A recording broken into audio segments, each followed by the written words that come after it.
नमस्कार दोस्तों, स्वागत है आप सभी का द एडू टॉक में।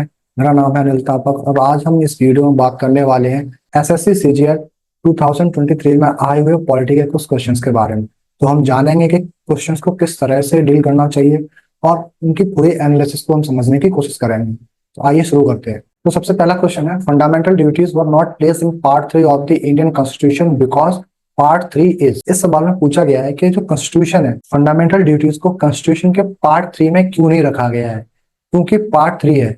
सबसे पहले हमें क्वेश्चंस को ध्यान से पढ़ना चाहिए। कई बार क्या हो सकता है कि जल्दबाजी में बच्चे फंडामेंटल ड्यूटीज के बारे में आंसर दे देंगे, जबकि क्वेश्चन में पूछा किसके बारे में, पार्ट 3 के बारे में। फंडामेंटल ड्यूटीज को एज अ रेफरेंस यूज किया है। पहला ऑप्शन है नॉन जस्टिशिएबल, दूसरा है जस्टिशिएबल, तीसरा है नॉट इन्फोर्सिबल और चौथा है एब्सोल्यूट। तो इसका सही आंसर है जस्टिशिएबल। आइए हम थोड़ा समझते हैं फंडामेंटल पार्ट 3 के बारे में। पार्ट 3 के अंदर इंडियन कॉन्स्टिट्यूशन में फंडामेंटल राइट्स को मेंशन किया गया है। इन फंडामेंटल राइट्स को हम मैग्ना कार्टा ऑफ इंडिया भी कहा जाता है। फंडामेंटल राइट्स को हमारे संविधान में कहां से बोरो किया गया है, यूएसए के कॉन्स्टिट्यूशन से बोरो किया गया है। पार्ट 3 के अंदर आर्टिकल 12 से लेकर आर्टिकल 35 तक फंडामेंटल राइट्स की बात की गई है। यहाँ पे आपको ध्यान देने की चीज है कि आर्टिकल 31 को हमारे संविधान यानी फंडामेंटल राइट से डिलीट कर दिया गया है by the constitution 44th constitutional amendment act 1978 के थ्रू। हमारे कॉन्स्टिट्यूशन में फंडामेंटल राइट्स को मेन 6 कैटेगरीज में डिवाइड किया गया है। पहला, राइट टू इक्वालिटी, जो आर्टिकल 14 से आर्टिकल 18 तक कवर किया जा रहा है। सेकंड है राइट टू फ्रीडम, जिसे आर्टिकल 19 से लेकर 22 तक कवर किया गया है। थर्ड है राइट अगेंस्ट एक्सप्लॉयटेशन, जिसे आर्टिकल 23 और 24 में कवर किया गया है। फोर्थ है right to freedom of religion, जिसे आर्टिकल 25 से 28 तक कवर किया गया है। फिफ्थ है कल्चरल एंड एजुकेशनल राइट्स, जिसे आर्टिकल 29 से 29 और 30 तक कवर किया गया है। सिक्स्थ है राइट टू कॉन्स्टिट्यूशनल रेमेडीज, जिसे आर्टिकल 32 के अंदर कवर किया गया है। नाउ अब हम समझते हैं why fundamental rights are justiciable. In case अगर किसी भी फंडामेंटल राइट्स का वायलेशन होता है तो वो सिटीजन, वो पर्सन डायरेक्टली अप्रोच कर सकता है कहां पर, सुप्रीम कोर्ट या फिर हाई कोर्ट में। इस केस में सुप्रीम कोर्ट या हाई कोर्ट क्या करेगा, उस फंडामेंटल राइट्स को इन्फोर्स करने के लिए ऑर्डर पास करेगा। तो हमारा संविधान सुप्रीम कोर्ट को आर्टिकल 32 के अंदर पावर देता है, ठीक है। वहीं हाई कोर्ट को आर्टिकल 226 के अंदर पावर दी गई है।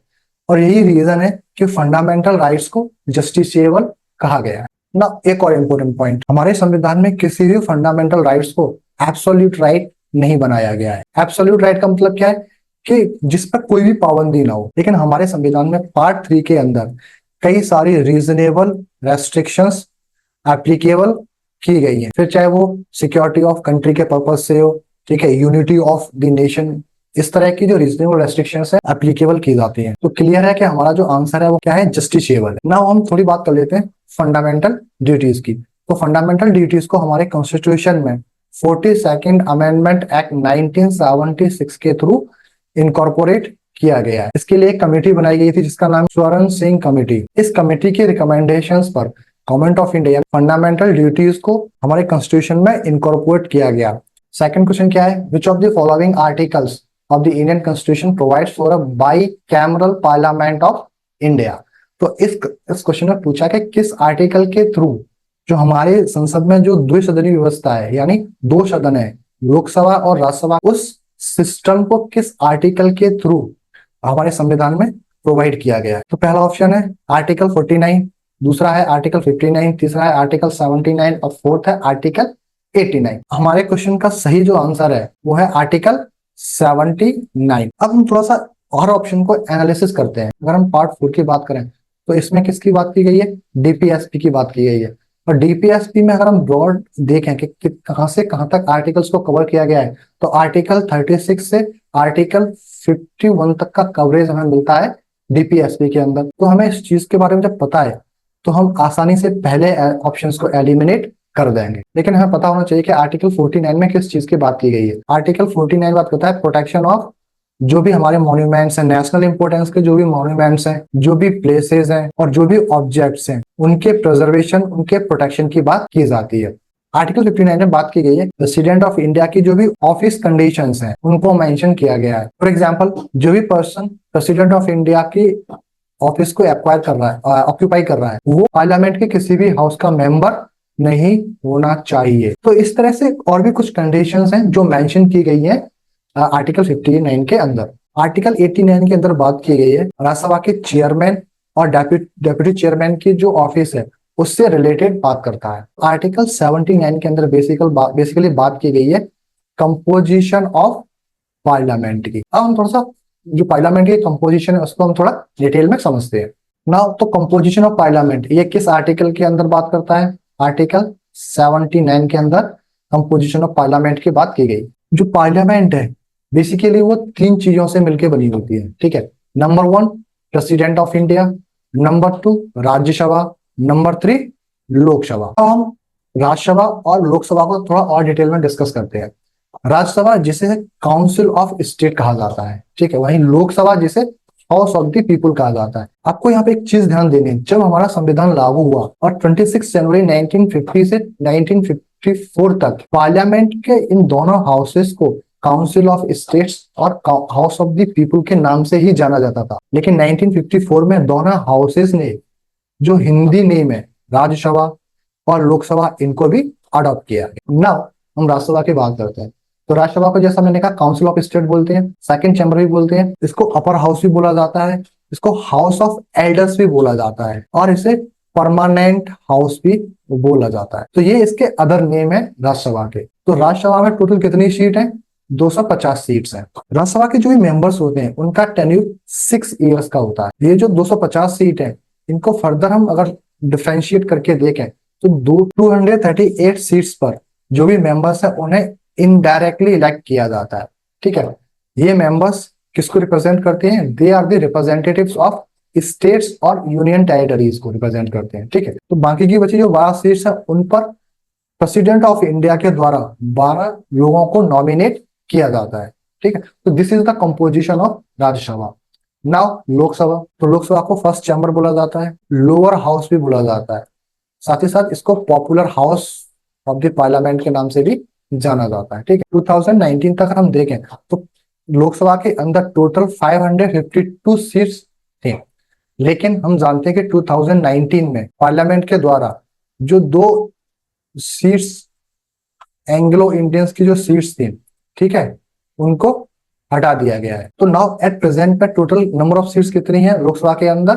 550 सीट्स हैं। इन 550 सीट्स में से जो 530 सीट्स हैं यहाँ पर जो मेंबर ऑफ पार्लियामेंट है वो स्टेट से चुन के आते हैं। जितनी भी स्टेट्स हैं, जैसे 28 स्टेट्स हैं, तो वहां से टोटल 530 मेंबर्स को इलेक्ट किया जाता है। बाकी की जो 20 सीट्स हैं, इन 20 सीट्स पर जो एमपी इलेक्ट होके आते हैं they come from the union territories से। लोकसभा के अंदर ध्यान रखें आप, डायरेक्ट इलेक्शंस कंडक्ट कराए जाते हैं। नाउ हमारा अगला क्वेश्चन है, On 28 June 2021, the Supreme Court held that persons with disability यानी PWDs, ठीक है, person with disabilities have a right to reservation in promotion। इसमें right to reservation in promotion under Article 16 sub clause 4 of the Constitution of India 1950 in the case of। तो ये judgement supreme court ने दिया, ये किस case में दिया था, ठीक है, कौन सा उस केस का हमें नाम बताना है इस क्वेश्चन के अंदर। तो पहला ऑप्शन है Indira case, Indira Sahni versus union of India case. दूसरा है राजीव कुमार गुप्ता वर्सेस, यहाँ पे यूनियन ऑफ इंडिया होगा, ठीक है, यूनियन ऑफ इंडिया केस। तीसरा है state of Kerala versus Leesamma Joseph case. Fourth है state of Kerala versus N M. Thomas case. तो इस क्वेश्चन का जो आंसर है वो है third, state of Kerala versus Leesamma Joseph case. ना Indira Sawhney case versus union of India की हम बात कर लेते हैं थोड़ा, ठीक है। ये केस कब कौन से साल में आया? 1992 में। इसका जो रूट है वो मंडल कमीशन से है। मंडल कमीशन जिसको हम जानते हैं जो मोरारजी देसाई की गवर्नमेंट थी उसने 1979 में इसको एस्टेब्लिश किया था। इस कमीशन ने अपनी रिपोर्ट गवर्नमेंट को कब सबमिट की? 1980 में। लेकिन हम जानते हैं 1980 में इंदिरा गांधी की यानी कांग्रेस की गवर्नमेंट ने वापसी की थी। तो कांग्रेस की गवर्नमेंट ने जो भी इस कमीशन ने रिकमेंडेशंस दी उस पर बहुत ज्यादा ध्यान नहीं दिया और इसको एक ठंडे बस्ते में डाल दिया। लेकिन 1989 से 1990 तक हम जानते हैं कि हमारे देश में वीपी सिंह की गवर्नमेंट रही थी। तो वीपी सिंह की गवर्नमेंट ने डिसाइड किया कि ये जो इस कमीशन की मेन रिकमेंडेशंस थी वो थी 27% reservation for OBCs in central governments job में। जब गवर्नमेंट ने इस चीज को अनाउंस किया तो इसका काफी सारा प्रोटेस्ट हुआ देश के अंदर, खासकर जो अपर क्लासेस के जो यूथ थे उन्होंने इसका बहुत ज्यादा अपोज किया। तो सुप्रीम कोर्ट ने सरकार के इस डिसीजन पे कुछ टाइम के लिए स्टे लगा दिया और ये स्टे 1992 नवंबर 1992 तक चला। नवंबर 1992 में सुप्रीम कोर्ट ने 9 जज की बेंच ने ये जो 27% रिजर्वेशन था उसको संवैधानिक ठहराया, ठीक है। लेकिन इस केस में सुप्रीम कोर्ट ने एक कंडीशन भी रख दी, नो रिजर्वेशन इन प्रमोशन, ठीक है। यानी ये 27% रिजर्वेशन है, it is confined to the appointment के केसेस में, नॉट इन प्रमोशन।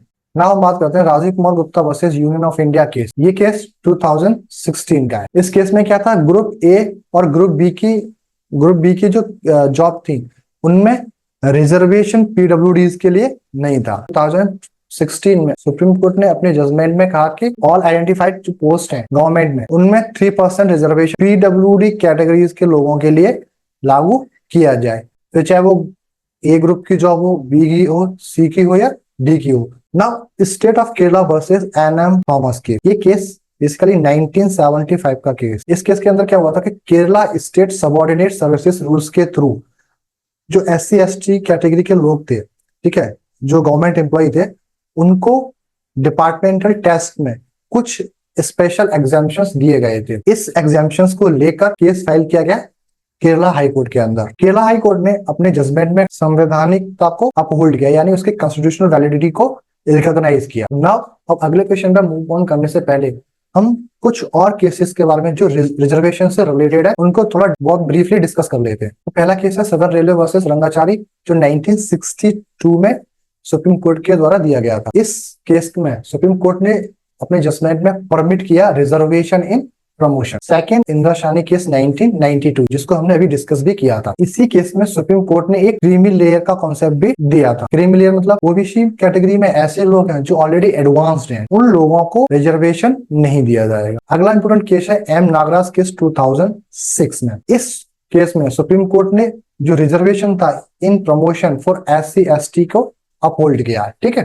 अगला क्वेश्चन है the fundamental duties of citizens were added to the constitution of India upon the recommendation of which of the following committees. तो पहले हमें question ध्यान से पढ़ना है कि जो फंडामेंटल ड्यूटीज थी, ठीक है, सिटीजन्स की, उसको हमारे संविधान में किस कमेटी की रिकमेंडेशन पर इनकॉर्पोरेट किया गया, ठीक है। तो पहला ऑप्शन है सांथानम कमेटी, दूसरा है राजा चेल्ला कमेटी, तीसरा है केलकर कमेटी और चौथा है स्वर्ण सिंह कमेटी। तो इस क्वेश्चन का सही आंसर है स्वर्ण सिंह कमेटी। अब थोड़ा भी इन कमेटीज के बारे में थोड़ा समझ लेते हैं। तो पहली है सांथानम कमेटी। इस कमेटी को 1962 में एस्टेब्लिश किया गया था। इस कमेटी ने अपनी रिपोर्ट 1964 में सबमिट की थी गवर्नमेंट ऑफ इंडिया को। इस कमेटी की रिकमेंडेशन को बेस बनाते हुए गवर्नमेंट ऑफ इंडिया ने दो मेन बॉडी को एस्टेब्लिश किया। पहला था CVC यानी सेंट्रल विजिलेंस कमीशन, ठीक है, दूसरा CBI central bureau of investigation. बाद में 2003 में CVC को एक स्टैट्यूटरी बॉडी बना दिया गया था। ना सेकंड है राजा चेल्ला कमेटी। इस कमेटी को अगस्त 1991 में गवर्नमेंट ऑफ इंडिया के द्वारा एस्टेब्लिश किया गया। किसके लिए? कि टैक्स रिफॉर्म्स में ये अपनी कुछ रिकमेंडेशंस गवर्नमेंट ऑफ इंडिया को दे। इस कमेटी ने डायरेक्ट और इनडायरेक्ट टैक्स में कॉम्प्रिहेंसिव रिफॉर्म्स को करने के लिए अपनी रिकमेंडेशंस दी। बाद में डॉक्टर राजा चिल्लाई को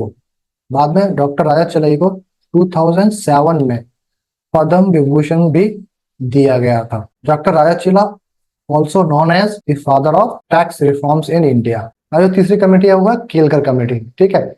इस कमेटी को 2015 में गवर्नमेंट ऑफ इंडिया ने एस्टेब्लिश किया गया था। किसके लिए? कि वो सजेशंस दे कि किस तरीके से जो PPP मॉडल है उसको रिवाइटलाइज किया जाए इंडिया के अंदर। PPP मतलब पब्लिक प्राइवेट पार्टनरशिप। तो इस केलकर कमेटी ने अपनी 2015 में ही अपनी रिपोर्ट तब के फाइनेंस मिनिस्टर अरुण जेटली को सबमिट की, ठीक है। इस कमेटी ने अपनी कई सारी रिकमेंडेशंस दी, ठीक है। फॉर एग्जांपल इसने कहा कि जो बड़े बड़े इंफ्रास्ट्रक्चर प्रोजेक्ट्स हैं जैसे पोर्ट्स बनाना, ठीक है, रेलवे बनाना, रेलवे लाइन का ट्रैक बनाना, ठीक है, रेलवे का इंफ्रास्ट्रक्चर क्रिएट करना, ठीक है, मेजर जो हाईवेज हैं वो बनाना, वहां पे गवर्नमेंट को पब्लिक प्राइवेट मॉडल को इम्प्लीमेंट करना चाहिए। ना समझेंगे फंडामेंटल ड्यूटीज को। ना फंडामेंटल ड्यूटीज हमारे ओरिजिनल कॉन्स्टिट्यूशन के अंदर फंडामेंटल ड्यूटीज जैसे कोई चीज मेंशन नहीं की गई थी। इस फंडामेंटल ड्यूटीज को 42nd अमेंडमेंट एक्ट 1976 के थ्रू हमारे कॉन्स्टिट्यूशन में इनकॉर्पोरेट किया गया। इस अमेंडमेंट के थ्रू हमारे कॉन्स्टिट्यूशन में एक नया पार्ट ऐड किया गया, दैट इज पार्ट 4A। ठीक है, इस पार्ट के अंदर टोटल कितने आर्टिकल्स थे?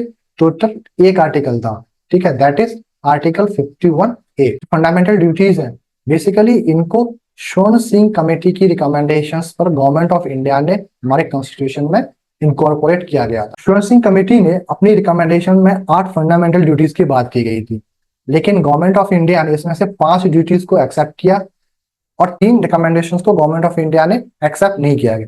तो एग्जाम पॉइंट ऑफ व्यू से उन्हें जानना हमारे लिए जरूरी है। तो पहली रिकमेंडेशन क्या थी? कोई भी सिटीजन फंडामेंटल ड्यूटीज को कंप्लाई नहीं करता है, उनका पालन नहीं करता है, तो उन्हें पनिश किया जाए या उन पर पेनल्टी लगा दी जाए। तो इसको एक्सेप्ट नहीं किया। दूसरा कहा कि अगर गवर्नमेंट इस तरह की कोई पनिशमेंट या पेनल्टी लगाती है तो उसके खिलाफ वो पर्सन किसी भी कोर्ट में जाकर अपील नहीं कर सकता, यानी कोर्ट का कोई भी जुरिडिक्शन नहीं होगा इन पनिशमेंट और पेनल्टीज में। ठीक है, तो नो जुडिशियल रिव्यू।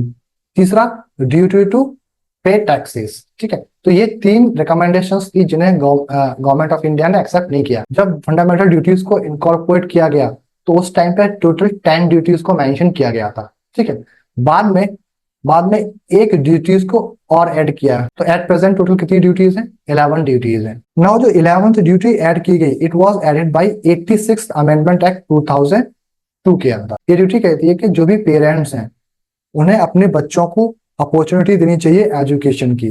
कितने साल के बच्चे? 6 से 14 साल के बच्चों को उनके माता पिता की ड्यूटी है कि वो उन्हें शिक्षा मुहैया कराए। ठीक है, एजुकेशन प्रोवाइड करवाए।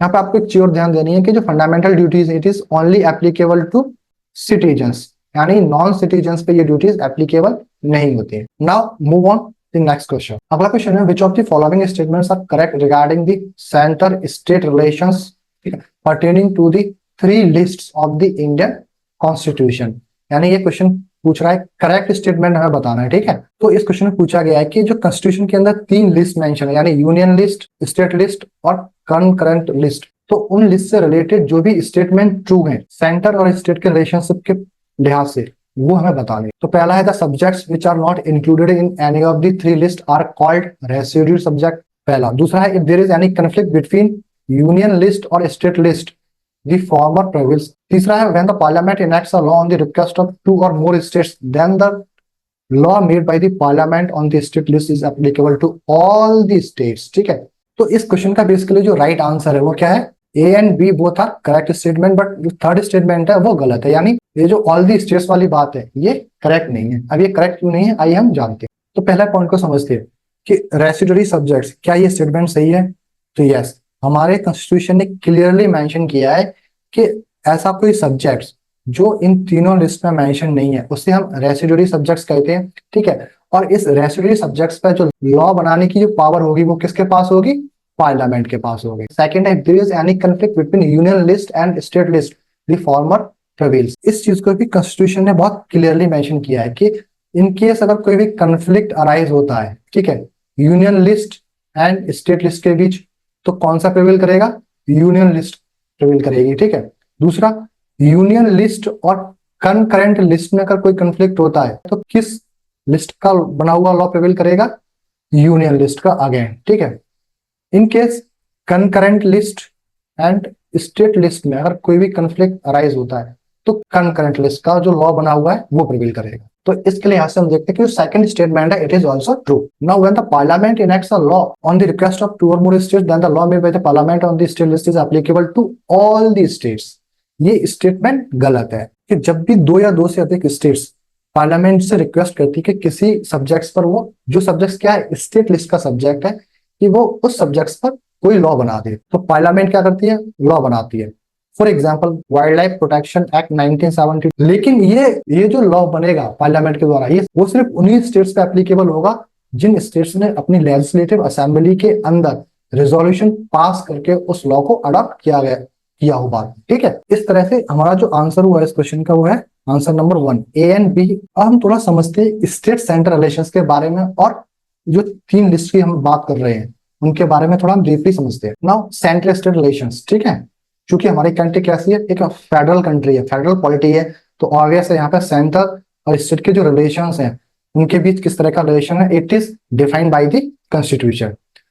Central state relation basically constitution के अंदर 3 डायमेंशंस में बताए गए हैं। पहला लेजिस्लेटिव रिलेशंस, यानी किस सब्जेक्ट्स पर कौन कानून बना सकता है। इस लेजिस्लेटिव रिलेशंस को पार्ट 11 के अंदर कवर किया गया है। इस पार्ट के अंदर आर्टिकल 245 से लेकर 255 तक जो भी लेजिस्लेटिव रिलेशंस है बिटवीन सेंटर एंड स्टेट उनको मेंशन किया गया है। दूसरा रिलेशन है एडमिनिस्ट्रेटिव रिलेशन, यानी प्रशासनिक संबंध। इसको भी पार्ट 11 के अंदर मेंशन किया गया है, अंडर आर्टिकल कहां से कहां तक, आर्टिकल 256 से 263 तक। तीसरा जो रिलेशन है सेंट्रल स्टेट का, it is a financial relation, जो भी टैक्सेस है, टैक्स का किस तरह से बंटवारा होगा, ठीक है, किन किन सब्जेक्ट्स पर टैक्स लगा सकते हैं, इनसे रिलेटेड जो भी प्रोविजंस हैं, ठीक है, उसको पार्ट 12 के अंदर मेंशन किया गया है अंडर द आर्टिकल 268 टू 293। तो ये तो हो गई बात सेंट्रल स्टेट रिलेशंस की। नाउ हम समझते हैं जो 3 लिस्ट की हम बात कर रहे हैं, ठीक है, उनको 3 लिस्ट की। तो जो 3 लिस्ट है it was mentioned under the 7th schedule of the Indian constitution. तो आपको ये पता होना चाहिए। अब 3 लिस्ट के अंदर क्या है, यूनियन लिस्ट है, स्टेट लिस्ट है और कंकरेंट लिस्ट है, ठीक है। अब हम इनको एक एक से समझते हैं। यूनियन लिस्ट के अंदर ओरिजिनली शुरुआत में कितने सब्जेक्ट्स थे, टोटल 97 सब्जेक्ट्स थे ना, लेकिन अब कितने सब्जेक्ट्स हैं इसके अंदर, एट प्रेजेंट 100 सब्जेक्ट्स, यानी 100 सब्जेक्ट्स पर केवल और केवल पार्लियामेंट के पास पावर है कि इन 100 सब्जेक्ट्स पर सिर्फ और सिर्फ पार्लियामेंट लॉ बनाएगी। अब इसमें किस तरह के सब्जेक्ट्स हैं, इसमें नेशनल इंपोर्टेंस के सब्जेक्ट्स हैं। फॉर एग्जांपल जैसे करेंसी पे, देश में किस तरह की करेंसी है उस पर लॉ बनाना हो, ठीक है। डिफेंस पे जो भी लॉ बनाना हो वो कौन बनाएगा, पार्लियामेंट बनाएगा। कम्युनिकेशन से जो रिलेटेड लॉ है वो कौन बनाएगा, पार्लियामेंट बनाएगी, ठीक है। तो नेशनल इंपोर्टेंस के जो लॉ है वो यूनियन लिस्ट के अंदर है। Now second, state list.